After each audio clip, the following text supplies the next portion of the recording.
जी, आज हम लोग देखेंगे कि अगर कोई नॉन एम्प्टी सेट गिवन हो तो उस नॉन एम्प्टी सेट को हम लोग वेक्टर स्पेस कब कहेंगे। सबसे पहले आज हम इसकी प्रॉपर्टीज डिस्कस करेंगे कि वो किन कंडीशंस को सेटिस्फाई करने के बाद वेक्टर स्पेस होगी। उसके बाद हम लोग इसकी एग्जांपल बाय डेफिनेशन प्रूव करेंगे। जी, सबसे पहले ये मैंने एक नॉन एम्प्टी सेट लिया है जिसको मैंने किसका नाम दिया है वी का। अब इस नॉन एम्प्टी सेट पे मैंने दो ऑपरेशन डिफाइन करवाए। कौन कौन से? एक तो एडिशन। एडिशन कहाँ से है? वो v क्रॉस v मतलब v का मैंने क्या लिया, कार्टेशियन प्रोडक्ट, उसी पे एडिशन अप्लाई की तो दोबारा वही वाला वेक्टर v आ गया। एडिशन ऐसे। और मल्टीप्लिकेशन कैसे है? एक मैंने एलिमेंट लेना है vector non empty set V का और एक एलिमेंट लेना है मैंने फील्ड F। तो अप्लाई करने के बाद आंसर दोबारा किससे आए? नॉन एम्प्टी सेट V से आए। इस तरह के अगर दो बाइनरी ऑपरेशन क्या हो मेरे पास डिफाइन हो तो मैं कहूंगा कि V is called a vector space our field F if it satisfy the following axioms। वो axioms कौन कौन से हैं वो देख लीजिए। उसमें सबसे पहले ये है कि V जो है वो अंडर एडिशन अबिलियन ग्रुप होना चाहिए। अबिलियन ग्रुप क्या है वो हम लोग ऑलरेडी स्टडी कर चुके हुए हैं कि उसमें क्लियर ला होल्ड करे, एसोसिएटिव ला होल्ड करे, क्लियर ला, एसोसिएटिव ला, राइट। सबसे पहले उसमें कौन सा ला होल्ड करना चाहिए? क्लियर ला, अबिलियन ग्रुप की डेफिनेशन के मुताबिक। फिर उसमें क्या होता है उसके बाद? एसोसिएटिव। उसके बाद क्या होगा? आइडेंटिटी। और उसके बाद क्या होगा? इनवर्स। इनवर्स के बाद क्या होगा आपके पास? Commutative, right. तो ये मेरे पास जब 5 प्रॉपर्टी सेटिस्फाई कर देंगे तो हम लोग कहेंगे कि चौथी कौन सी मैंने बोली है? इनवर्स। और पांचवी में कौन सी बोल रहा हूँ? Commutative line.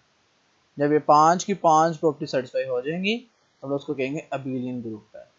पहली बात तो ये है अंडर एडिशन अबिलियन ग्रुप होना चाहिए। फिर यहाँ पे स्केलर मल्टीप्लिकेशन होल्ड करनी चाहिए। इसका मतलब क्या है कि पहले अल्फा और बीटा को आपस में मल्टीप्लाई करवाया जाए वी के साथ, या पहले बीटा को मल्टीप्लाई करवा के वी उसके बाद अल्फा से मल्टीप्लाई करवाया।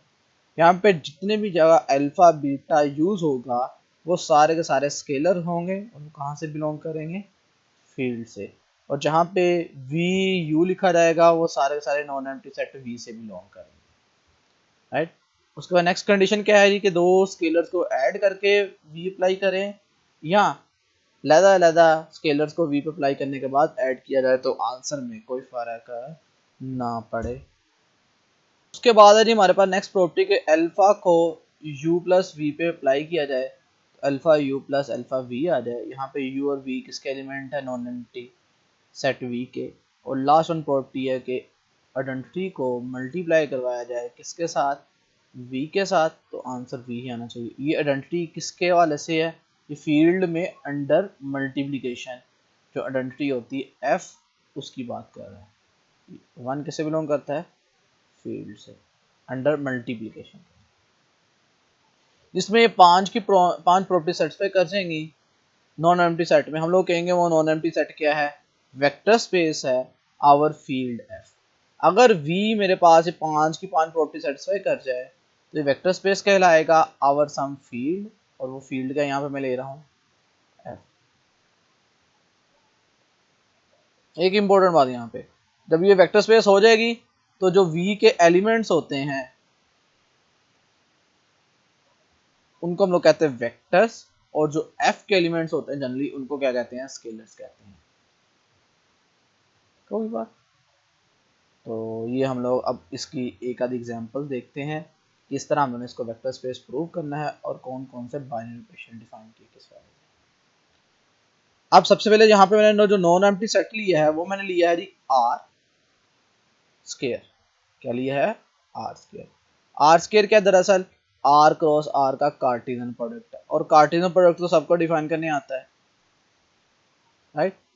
कार्टेशियन प्रोडक्ट तो सबको डिफाइन करने आता है। कार्टेशियन प्रोडक्ट कैसे डिफाइन करते हैं कि पहले सेट का एलिमेंट पहले में ऑर्डर पेयर में, दूसरे एलिमेंट का दूसरे ऑर्डर पेयर में, और जितने भी पॉसिबल कॉम्बिनेशन बनते हैं वो सारे सारे लिख जाते हैं।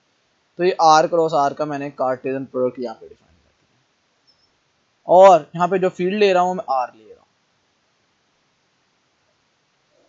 अब सबसे पहले मैंने क्या काम करना है, मैंने दो ऑपरेशन अप्लाई कर डिफाइन करने हैं सबसे पहले यहाँ पे। कौन कौन से? एक तो मैंने यहाँ पे एडिशन डिफाइन करना है। वो एडिशन कहाँ से होगा? वो बेसिकली डिफाइन होगा आर स्क्वायर का क्रॉस प्रोडक्ट लेके आर स्क्वायर से, और वो कहाँ पे जाएगा? दोबारा आर स्क्वायर में जाएगा। पहला ऑपरेशन तो ये है, ठीक होगी बात। और वो ऑपरेशन कैसे मैंने डिफाइन किया? वो मैंने सिंपल एडिशन की फॉर्म में डिफाइन किया आपके सामने। मैंने कहा एक्स और वाई किससे बिलोंग करते हैं? आर स्क्वायर से, क्योंकि बात तो बाइनरी ऑपरेशन कैसे अप्लाई होगा? X plus y. एक्स किससे बिलोंग करता है? आर स्क्वायर से, तो उसका मतलब एक्स इस तरह की फॉर्म में होगा। और वाई किससे बिलोंग करता है? आर स्क्वायर से, तो वाई भी इस तरह की फॉर्म में होगा। x1 x2 जाहिर बात है x1 भी रियल नंबर है, x2 भी रियल नंबर है, y1 भी रियल नंबर है, y2 भी रियल नंबर है। उनकी एडिशन में कैसे डिफाइन कर रहा हूँ कि पहला ऑर्डर पेयर पहले ऑर्डर पेयर में ऐड होगा, दूसरा ऑर्डर पेयर दूसरे ऑर्डर पेयर में ऐड होगा। ये मैंने इस तरीके से क्या अप्लाई कर दिया? डिफाइन कर दिया। बाइनरी ऑपरेशन कौन सा? एडिशन। अब मैं कहता हूँ ये डिफाइन भी है कि नहीं है? बिल्कुल होगा, क्योंकि आप देख रहे हो x1 प्लस y1, ये आपके पास दोनों रियल नंबर ऐड होकर एक नया रियल नंबर आ जाएगा। इसी तरह x2 प्लस y2 दोनों रियल नंबर से ऐड होकर एक नया रियल नंबर आ जाएगा, क्योंकि रियल नंबर में क्लुएला होल्ड करता है। तो ये भी एक रियल नंबर आ गया, ये भी एक रियल नंबर आ गया। इसको मैं फॉर एग्जांपल नाम देता हूँ जी x3 का, और इसको मैं फॉर एग्जांपल नाम देता हूँ y3 का, ठीक होगी बात। तो ये आपके पास दोबारा एक ऑर्डर पे किससे चले गया? R2। इसका मतलब अंडर एडिशन या बाइनरी ऑपरेशन डिफाइन है आज के में, इसमें कोई मसला नहीं है जी। जो सेकंड ऑपरेशन मैंने डिफाइन करना है वो मैंने मल्टीप्लिकेशन डिफाइन करना है, और वो कहाँ से होगा? वो f से किसके दरमियान होगा? आर स्क्वायर से अप्लाई होगा, और आंसर दोबारा किससे बिलोंग करना चाहिए? आर स्क्वायर से। अगर ऐसा हो जाएगा तो इसका मतलब मैं कहूँगा उस सेट पे मैंने स्केलर मल्टीप्लिकेशन भी क्या कर दी है? डिफाइन कर दी है। तो यहाँ पे स्केलर मल्टीप्लिकेशन देखिएगा, यहाँ पे जो अल्फा है वो एफ से बिलोंग कर रहा है, जो एक्स है वो आर स्क्वायर से बिलोंग कर रहा है। कैसे? Simply multiply. अब एक्स आर स्क्वायर से बिलोंग कर रहा है, इसका मतलब क्या हुआ? x1 x वाली टू फॉर्म में लिखा जाएगा। और मल्टीप्लिकेशन कैसे डिफाइन है? हर एक ऑर्डर पेयर से 1 बाय 1 में मल्टीप्लाई होगा। आपको पता है अल्फा भी यहाँ पे जो फील्ड है f वो एग्जैक्टली क्या है? यहाँ पे r है। यहाँ पे अगर मैं लिख दूँ f की बजाय एग्जैक्टली क्या है? r है। तो ये भी r है से बिलोंग करता है, ये भी r से बिलोंग करता है, तो दोनों का प्रोडक्ट अगेन रियल नंबर से बिलोंग करेगा। ये भी रियल नंबर है, ये भी रियल नंबर है, तो दोनों का प्रोडक्ट अगेन क्या करेगा? रियल नंबर करेगा। तो ये भी रियल नंबर हो गया, ये भी रियल नंबर हो गया। इसका मतलब पूरे पूरा जो ऑर्डर पेयर होगा वो किससे बिलोंग कर गया? आर स्क्वायर से। इट मीन्स दैट इसमें अंडर ये जो मैंने ऑपरेशन डिफाइन कराया अंडर स्केलर मल्टीप्लिकेशन, ये भी डिफाइन हो गया है। इसका मतलब मैंने दो बाइनरी ऑपरेशंस पहले आप लोगों को क्लियर कर दिया कि दोनों को दोनों डिफाइन हो गए। अब नेक्स्ट काम क्या करूंगा? नेक्स्ट काम मैं सबसे पहले जो मेरे पास ऊपर प्लस वाला था जो मेरे पास, मैंने उसके मुताबिक इसको क्या प्रूव करना है? सबसे पहले कि जो आर स्क्वायर है मैंने ये चीज़ प्रूव करनी है, जो यहाँ पे ऑपरेशन डिफाइन करके आया हूँ एडिशन के लिहाज से, मैंने प्रूव करना है कि अंडर दैट ऑपरेशन वी क्या होगा? अबेलियन ग्रुप होगा। क्या डिफाइन करना है मेरे बच्चों? सबसे पहले हम लोगों ने क्या प्रूव करना है? मैंने ये चीज़ प्रूव करनी है कि ये जो आर स्क्वायर आया है ये आर स्क्वायर अंडर एडिशन क्या बना दे?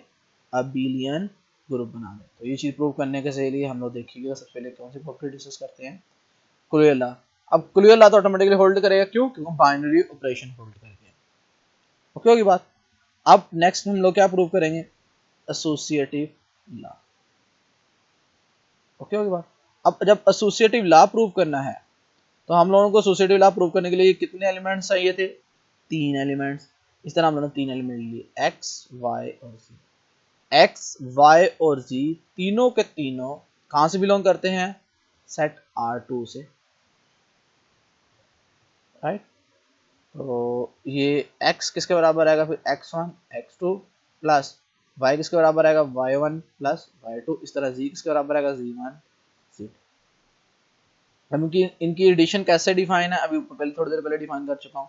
पहला ऑर्डर पेयर पहले में, दूसरा ऑर्डर पेयर दूसरे में। तो क्या होगा यहाँ पे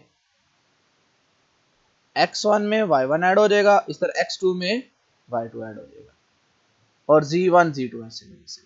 अब ये समझ लो सारे का सारा एक एलिमेंट आ गया, दूसरा एलिमेंट आ गया, इसमें दोबारा एडिशन अप्लाई करनी है। तो पहले ऑर्डर पेयर में पहला ऑर्डर पेयर, दूसरे ऑर्डर पेयर में दूसरा ऑर्डर पेयर। जब पहले ऑर्डर पेयर में पहला ऑर्डर पेयर ऐड होगा तो ये चीज़ आ जाएगी, इस तरह दूसरे ऑर्डर पेयर में दूसरा होगा ऐड तो ये चीज़ आ जाएगी। यहाँ तक सबको बात क्लियर होगी। अच्छा, अभी थोड़ी देर पहले बात की है कि जितने भी ये x1 y1 z1 x2 y2 z2 ये एलिमेंट्स हैं, ये सारे किससे बिलोंग करते हैं, रियल नंबर से। और रियल नंबर में आपको पता है कौन सा ला करता है, होल्ड करता है अंडर एडिशन, एसोसिएटिव। तो मैं x1 plus y1 plus z1 को लिख सकता हूँ x1 plus y1 plus z1। इसको एतराज तो नहीं है। अब जिस तरह दो एलिमेंट्स ऐड होते थे अपरेट हमारे पास जो बाइनरी ऑपरेशन था वो अप्लाई करने के बाद, उसी तरह हम लोग इसको फिर इस तरह की फॉर्म में भी लिख सकते हैं। एडिशन कैसे होनी थी, पहला ऑर्डर पेयर पहले ऑर्डर पेयर में ऐड होना, दूसरा ऑर्डर पेयर दूसरे ऑर्डर पेयर में, तो ये चीज दोबारा नहीं बन जानी। इसका मतलब इसको मैं इस तरह की फॉर्म में भी लिख सकता हूँ क्योंकि मेरे पास ऑपरेशन इस तरह अप्लाई किया गया है जी। उसके बाद ये अगेन अगर मैं x1 y1 y2 plus z1 z2 को ऐड करूँ ये वाली टर्म को, तो आप लोग देख सकते हो ऐड करने के बाद बाइनरी ऑपरेशन ये ELC जानी थी। इसका मतलब अगर मेरे पास ELC लिखी हो तो उसको मैं इस तरह भी लिख सकता हूँ। तो यही काम मैंने यहाँ पे किया है, मैंने y1 plus z1 y2 plus z2 को क्या लिख दिया y1 y2 plus z1 z2। तो ये दोबारा x बन गया सारे का सारा, और ये yz। तो यही मैंने प्रूव करना था कि इसमें कौन सा लॉ होल्ड करता है, एसोसिएटिव लॉ होल्ड करता है, जो कि हम लोगों ने प्रूव कर दिया है। क्योंकि हम लोगों ने प्रूव कर दिया है कि x प्लस वाई प्लस जी किसके बराबर आ गया, x प्लस वाई प्लस जी के। इसका मतलब रियल वेक्टर स्पेस जिसको हम लोगों ने प्रूव करना है सेट को आर स्क्वायर को, उसमें एसोसिएटिव लॉ क्या कर गया है, होल्ड कर गया है जी। अब नेक्स्ट प्रॉपर्टी कौन सी प्रूव करेंगे कि इसमें आइडेंटिटी एग्जिस्ट करती है कि नहीं करती। हम लोगों ने कहा जीरो वेक्टर जो होगा 0 0 ही आइडेंटिटी है। इसका मतलब क्या होगा, इसको किसी भी ये जो x है किससे बिलोंग करता है R2 से, कोई भी ऑर्बिटरी एलिमेंट है उसमें ऐड करूंगा दोबारा वही वाला एलिमेंट करेगा। कैसे आएगा देखिएगा, 0 की जगह 0 0 लिख दिया मैंने, प्लस x इसके बराबर है x1 प्लस x2। ये बात क्लियर है कि x1 और x2 अगेन किससे बिलोंग करते हैं, रियल नंबर से। एडिशन कैसे डिफाइन की थी मैंने, 0 प्लस x1 मतलब पहला ऑर्डर पेयर पहले में ऐड होगा, दूसरा ऑर्डर पेयर है दूसरे में ऐड होगा, ठीक होगी बात। तो 0 प्लस x1 आ गया, 0 प्लस x2 आ गया। 0 प्लस x1 क्योंकि ये आपको पता है अगेन रियल नंबर है दोनों, और रियल नंबर में 0 को किसी भी रियल नंबर में ऐड करेंगे तो उसमें कोई फ़र्क है नहीं पड़ता। बिल्कुल इसी तरह x2 में भी कोई फ़र्क नहीं पड़ेगा, दोबारा x आ गया। बिल्कुल इसी तरह हम लोग प्रूव कर रहे हैं यहाँ पे कि x प्लस 0 भी वही सारे का सारा आएगा, इसमें भी कोई फ़र्क नहीं पड़ेगा। बिल्कुल उसी तरह एडिशन अप्लाई की, पहला ऑर्डर पेयर पहले में ऐड हो गया, दूसरा ऑर्डर पेयर दूसरे में ऐड हो गया, दोनों को x1 x2 आ गया और ये x आ गया। इसका मतलब क्या हुआ कि R2 जो सेट लिया था हम लोगों ने उसमें अंडर एडिशन आइडेंटिटी भी क्या कर गई, एग्जिस्ट कर गई। जब आइडेंटिटी की बात ओके हो गई है उसके बाद फिर हम लोग नेक्स्ट क्या डिफाइन करेंगे, आपको पता है इनवर्स चेक करेंगे। इनवर्स क्या होता है कि मैं यहाँ पे कोई भी ऑर्बिटरी एक एलिमेंट लूँ R2 का और मुझे एक ऐसा एलिमेंट मिल जाए जिसको मैं ऐड करूं और आंसर क्या आ जाए, आइडेंटिटी आ जाए। अच्छा, यहाँ पे एक चीज़ क्लियर कर लें कि x जो किससे बिलोंग करता है, R2 से, और R2 के अंदर जो दोनों ऑर्डर पेयर हैं x1 भी और x2 भी किससे बिलोंग करते हैं, रियल नंबर से। और रियल नंबर में हर एलिमेंट का इनवर्स एग्जिस्ट करता है अंडर एडिशन। कैसे कि अगर x1 अगर किससे बिलोंग करता है, रियल नंबर से, तो रियल नंबर में हर एलिमेंट का अंडरडेशन इनवर्स एग्जिस्ट करता है क्या, -x1, राइट। इसी तरह जब x2 किससे बिलोंग करेगा, r से, तो इसका भी इनवर्स एग्जिस्ट करेगा -x2। तो यहाँ पे मेरे पास एलिमेंट बन गया -x इसके अंदर, r2 के अंदर, इन दोनों को यूज करके -x1 और -x2, राइट। जब इन दोनों को मैं ऐड करूंगा, आप लोग देखिएगा जरा, x प्लस -x, जब इन दोनों को मैं ऐड करने लगा हूँ, क्या होगा कि फर्स्ट एलिमेंट और सेकंड एलिमेंट, इनको मैंने ऐड करना है। फर्स्ट ऑर्डर पेयर में ऐड होगा, सेकंड ऑर्डर पेयर में ऐड होगा। मेरे पास x1 -x1 आ जाएगा और x2 -x2 आ जाएगा, क्योंकि ये r के अंदर एक दूसरे के इन्वर्स हैं। जब ये r के अंदर एक दूसरे के इन्वर्स हैं तो एडिटिव इन्वर्स हैं, तो यहाँ पे आंसर 0, यहाँ पे भी आंसर 0। तो x को -x में ऐड करने से आंसर क्या आ गया, 0 आ गया। इस तरह ये दोनों एक दूसरे के क्या कहलाएंगे, इन्वर्स कहलाएंगे। आप लोग दूसरे तरीके से भी चेक कर सकते हैं। तो इसका मतलब क्या हुआ, इस सेट में R2 में पहली 4 प्रॉपर्टीज हम लोगों ने अंडर एडिशन के हिसाब से चेक कर ली। पहली कौन सी चेक की, क्लियर लॉ। दूसरी कौन सी चेक की, एसोसिएटिव लॉ। तीसरी कौन सी चेक की हम लोगों ने, आइडेंटिटी। और चौथी हम लोगों ने कौन सी चेक की, इनवर्स। जी अब मेरे पास एक लास्ट प्रॉपर्टी रह गई है, R2 को बिलियन ग्रुप प्रूफ करने के लिए क्या इसमें कम्यूटेटिव लॉ होल्ड करता है कि नहीं करता। तो आप लोग देखो, मैं x प्लस वाई लेके चला हूँ। x और y किससे बिलोंग करते हैं, r स्क्वायर से, इसलिए x किस तरह का फॉर्म होगा, x1 x2, y किस तरह का फॉर्म होगा, y1 प्लस y2। ऐड कैसे करूँगा, पहला ऑर्डर पेयर पहले में, दूसरा दूसरे में। अच्छा x1 और y1 किससे बिलोंग करते हैं, रियल नंबर से। x1 और y1 दोनों एलिमेंट जो हैं वो किससे बिलोंग करते हैं, रियल नंबर से। और रियल नंबर में आपको पता है कौन सा लॉ होल्ड करता है, commutative law under addition hold करता है। इसलिए मैं x1 प्लस y1 को क्या लिख सकता हूँ, y1 प्लस x1। इस तरह x2 भी किससे बिलोंग करता है, रियल नंबर से। y2 भी किससे बिलोंग करता है, रियल नंबर से। तो x2 प्लस y2 में कम्यूटेटिव लॉ होल्ड करेगा, क्योंकि रियल नंबर में कम्यूटेटिव लॉ क्या करता है, होल्ड करता है। इसलिए मैं x2 प्लस y2 को क्या लिख दूंगा, y2 प्लस x2।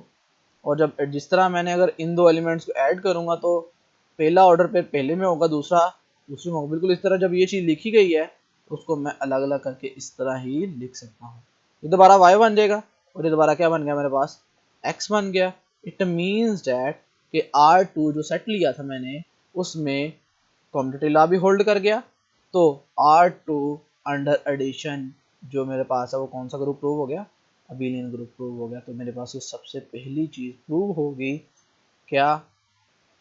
तो देखें, सबसे पहले मैंने प्रॉपर्टी प्रूव कर दी। सबसे पहले क्या प्रूव करना होता था हम लोगों ने, वी अंडर एडिशन क्या प्रूव करना है, अबेलियन ग्रुप प्रूव करना है। तो देखें हम लोगों ने ये चीज नहीं प्रूव की अभी। अब हम लोग नेक्स्ट प्रूव करेंगे कि अल्फा बीटा इंटू एक्स किसके बराबर होता है, अल्फा इंटू बीटा एक्स के। और आपको पता है अल्फा बीटा किससे बिलोंग करता है, फील्ड से। और यहाँ पे फील्ड क्या है, आर है। इसका मतलब अल्फा और बीटा भी किससे बिलोंग करेंगे, आर से। अल्फा और बीटा ये दोनों के दोनों जो होंगे वो किससे बिलोंग करेंगे, रियल नंबर से, आर से, राइट। और x जो है वो किसका एलिमेंट है, R2 का, तो इसलिए उसको ऐसे लिखते हैं। और x1 और x2 भी क्या है, रियल नंबर है। जब मल्टीप्लिकेशन होगी तो क्या आएगा, दोनों के साथ अलग अलग मल्टीप्लाई होने, जैसे हमने डिफाइन किया था स्केलर मल्टीप्लिकेशन। तो अल्फा बीटा ने x1 के साथ भी मल्टीप्लाई होना है और अल्फा बीटा ने x2 के साथ भी मल्टीप्लाई होना, तो ये चीज आएगी। अब अल्फा बीटा x1 और x1 भी यहाँ पे लिख लेता हूँ। ये तीनों के तीनों एलिमेंट किससे बिलोंग करते हैं, आर से, रियल नंबर से। और रियल नंबर में अंडर मल्टीप्लिकेशन कौन सा लॉ होल्ड करता है, एसोसिएटिव। इसलिए मैं अल्फा बीटा इंटू x1 को लिख सकता हूँ अल्फा इंटू बीटा x1। इसी तरह अल्फा बीटा x2 भी किससे बिलोंग करते हैं, रियल नंबर से। और रियल नंबर में अंडर मल्टीप्लिकेशन कौन सा लॉ होल्ड करता है बच्चों, एसोसिएटिव लॉ। तो मैं इसको लिख सकता हूँ alpha into beta x2, right. यहाँ तक बात सबको क्लियर होगी। जब मैं ये लिख सकता हूँ, अब जैसे मल्टीप्लिकेशन में अंदर मल्टीप्लिकेशन होती है उस तरह मैं बाहर अल्फा बाहर आ गया, अंदर क्या बच गया, बीटा x1 बीटा x2। क्योंकि आपको जब मल्टीप्लिकेशन इसमें अप्लाई करोगे तो ये चीज़ नहीं आएगी, तो ये चीज़ है, तो मैं इसका ये वाली चीज़ भी लिख सकता हूँ। यहाँ तक बात सबको क्लियर हो गई होगी। अब अल्फा बाहर आ गया।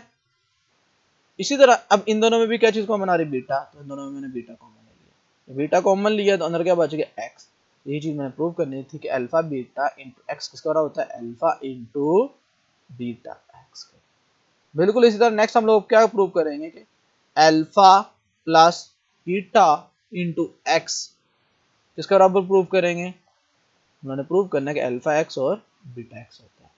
तो ये चीज प्रूव करने के लिए देखिए हम लोग क्या करते हैं। अब एक्स किसका एलिमेंट है, R2 का। किससे बिलोंग करता है ये, R2 से, राइट। जो भी R2 से बिलोंग करता है इसका मतलब इसको मैं लिख सकता हूँ x1 x2।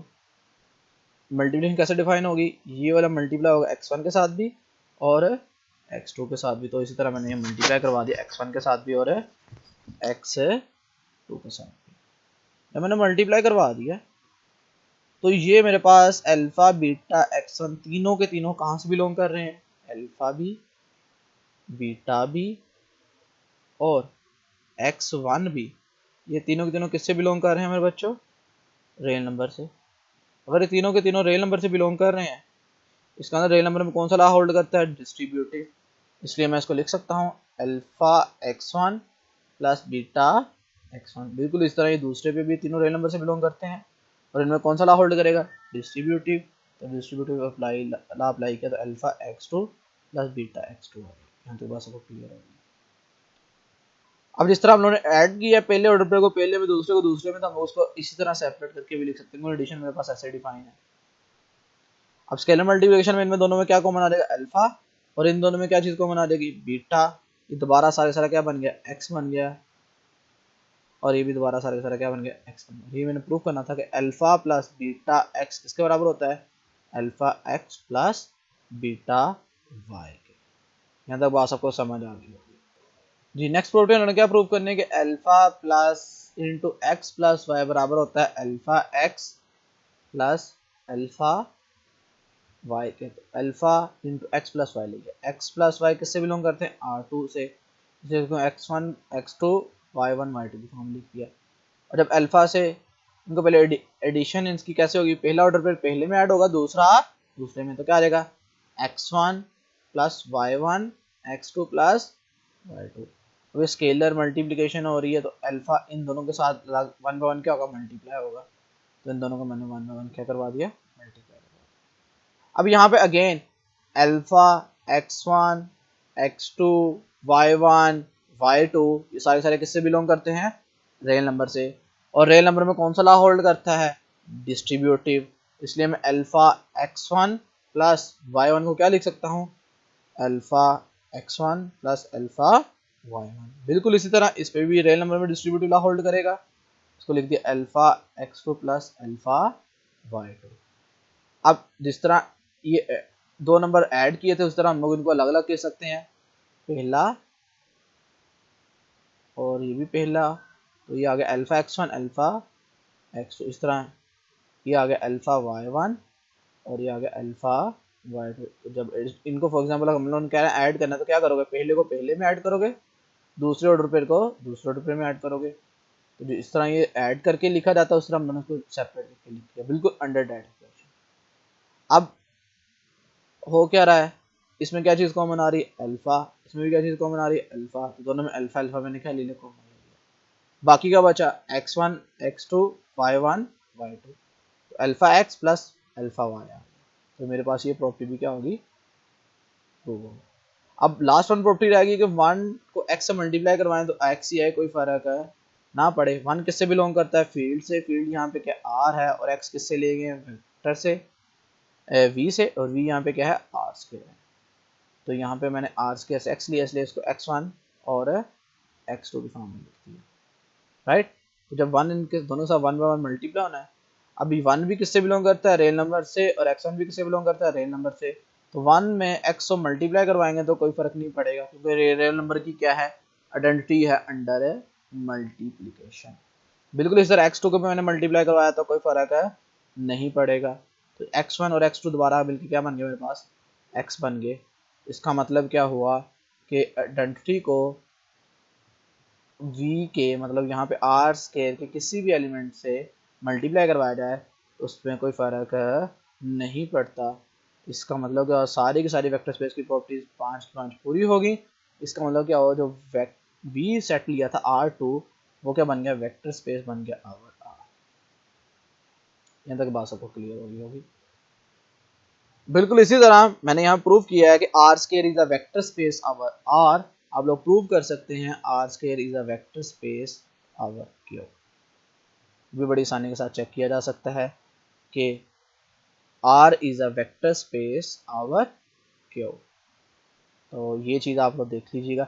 इस तरह जैसे मैंने आर स्केयर किया है, आर स्केयर में कितने टुपल आए थे, 2। अगर मैं आर क्यूब लेता हूँ तो आर क्यूब में कितने टुपल आएंगे, आर क्यूब का मतलब होगा 3 दफ़ा कार्टेशियन प्रोडक्ट लेना। उसमें क्या होगा, उसमें होगा जी x1 x2 और इसमें होगा x3 और x1 x2 और x3 ये सारे सारे किससे बिलोंग करेंगे, रियल नंबर से। और इस तरह R3 टुपल डिफाइन होगा। इसी तरह आप लोग n टुपल भी डिफाइन कर सकते हैं, उसमें कितने आएंगे, n ऑर्डर पेयर बनेगा। और ये सारे किससे बिलोंग करेंगे, रियल नंबर से बिलोंग करेंगे। तो R3 डिफाइन कर सकते हैं। इस तरह हम लोग n टुपल भी डिफाइन कर सकते हैं, मतलब Rn मतलब उसमें कितने ऑर्डर पेयर आ जाएंगे, n ऑर्डर पेयर। तो आप लोग प्रूव कर सकते हैं ये भी सारे के सारे मिलकर क्या बनाते हैं, फील्ड बनाते हैं, सॉरी फील्ड नहीं वेक्टर स्पेस बनाते हैं, आवर फील्ड आर। तो आप लोग ये सारी की सारी चीज़ें बड़ी आसानी से प्रूव कर सकते हैं।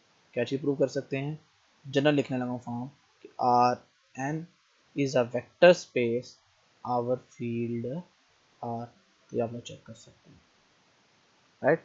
आर एन का मतलब कितने टाइम कार्टेशियन प्रोडक्ट होगा, एन टाइम। एन टाइम का मतलब कितने ऑर्डर पेयर बनेंगे, एन। जैसे कि मैंने यहाँ पे लिख के भी दिखाया था, मतलब x1